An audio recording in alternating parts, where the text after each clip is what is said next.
Hi, my name is Peter Klinkenberg, and I work at Cornerstone Solutions Group, a landscape company based out of Tampa, Florida.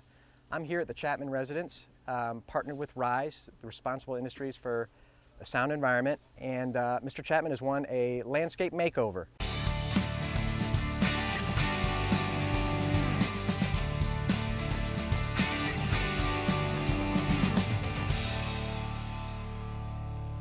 Any good landscape starts with the foundation, and the foundation is going to be your trees. So you can see here we've selected queen palms and crepe myrtles, popular hardy Florida trees. The reason we chose these trees is because the maintenance of them is fairly simple. Queen palms are disease resistant, easy to maintain, need minor trimming throughout the year, and are fairly cold hardy. The other trees we've selected, crepe myrtles, we picked these because they have outstanding color, a lot of show. Again, they're fairly easy to maintain. They need to be fed 4 times a year with a granular slow-release fertilizer. And beyond that, they just need a once-a-year pruning up at the nodes of the tree. It's very simply done, very easy, and then when the springtime, when they're trimmed, you'll get a beautiful, beautiful bloom in the summer if you can zoom in on one of those really gorgeous blooms. Also a disease-resistant, cold-hardy. It's a great tree for Florida's harsh environment. Also drought-tolerant as well as the queen palms. These are some of the woody ornamental plants that we're going to put into this landscape. Whenever we say woody ornamental plant in Florida, we mean your standard shrubs and different kinds of accent plants that we typically plant down here. Whenever we plant these plants, we always start with a plant health care tablet. These go into the hole with each of the ornamental plants that we plant and provides the initial feed and a root stimulator to help the plant establish quickly. This is our foundational shrub. This is called Loropetalum.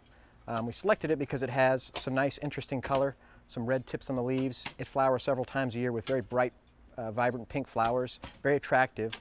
And also because it has a thick, dense covering that will be a nice foundation for the bottom of the house. Help break up the lines where the soil meets up the house.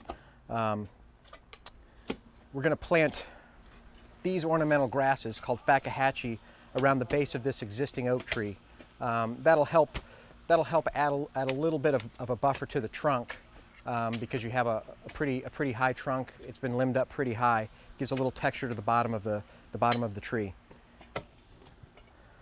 Right here we have lantana. It's a very popular, fast-growing, flowering ground cover in Florida. It's a native. Butterflies like them. They're very, very hardy. They grow with minimal care. They need trimming back in the springtime and just a minor fertilization 4 times per year. They're popular though because they offer so much color and a lot of snap from the curb. With minimal maintenance, not nearly as much rotation of plants and heavy maintenance as an annual would require. These do that with a lot less pain for the homeowner.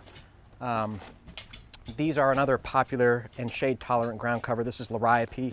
It comes in a few different forms. This is Super Green Giant. It's popular, hardy, doesn't require very much care at all. 4 times per year feeding is more than enough for it. Looks really nice. So again, we have foundational shrubs, lower growing ground covers, and a buffer plant. And that's the foundation of a solid landscape.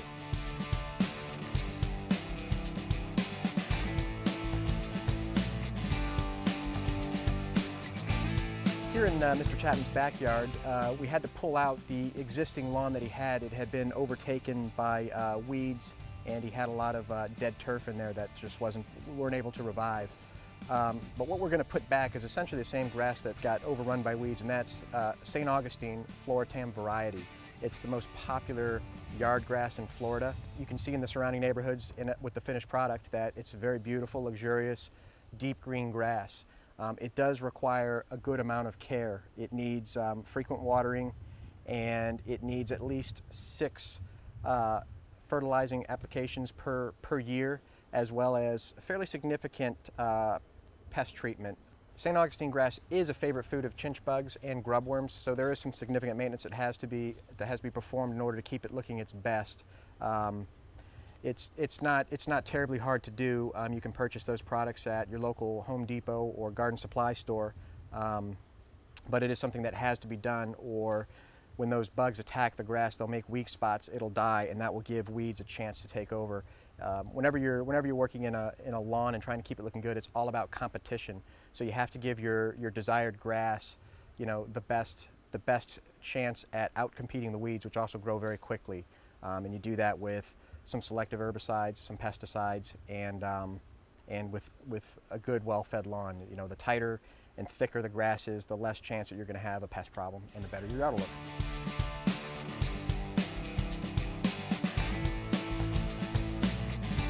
As you can see, we're at the final step of our re-landscape process, and that is laying down the sod here. We have a beautiful St. Augustine sod. It's a very popular grass in Florida. The reason we had to replace the lawn here is that some of the weeds and some of the pests had actually taken over so much of the lawn that we couldn't treat them anymore, and costly replacement was our only option. So now that we have nice new sod, we want the resident to be able to take care of it, to have this long-term beauty. It's fairly simple to do, but it does take a little bit of work.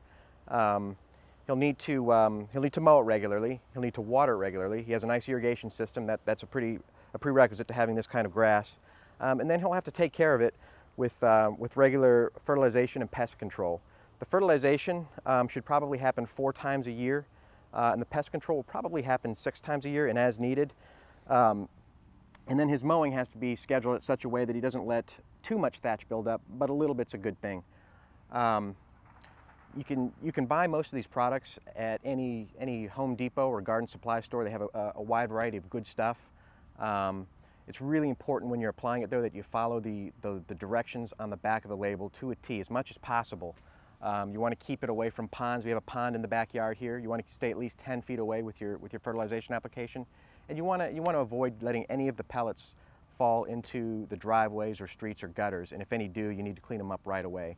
And then try to avoid putting down your fertilizer within 24 hours of a heavy rain or irrigation cycle.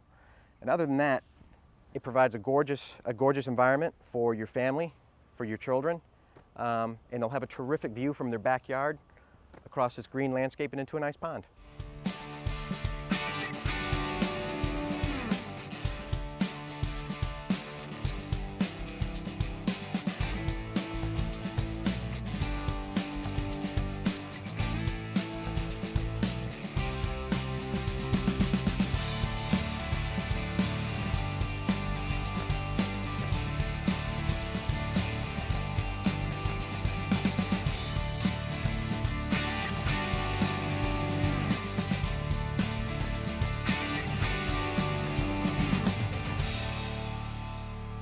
All I can say is I am just truly impressed. This is great. I never would have thought that it was going to look like this, particularly with the trees, because I hadn't envisioned trees back here at all. And I think what really sets it off is the, was it crepe myrtle? Crepe myrtle, that's yes. right. Hey, that's it. That gives it that spunk. So I just want to say thank you to Rise and you, Peter, for saving my yard. It is our pleasure. You're very welcome. Thank you, sir.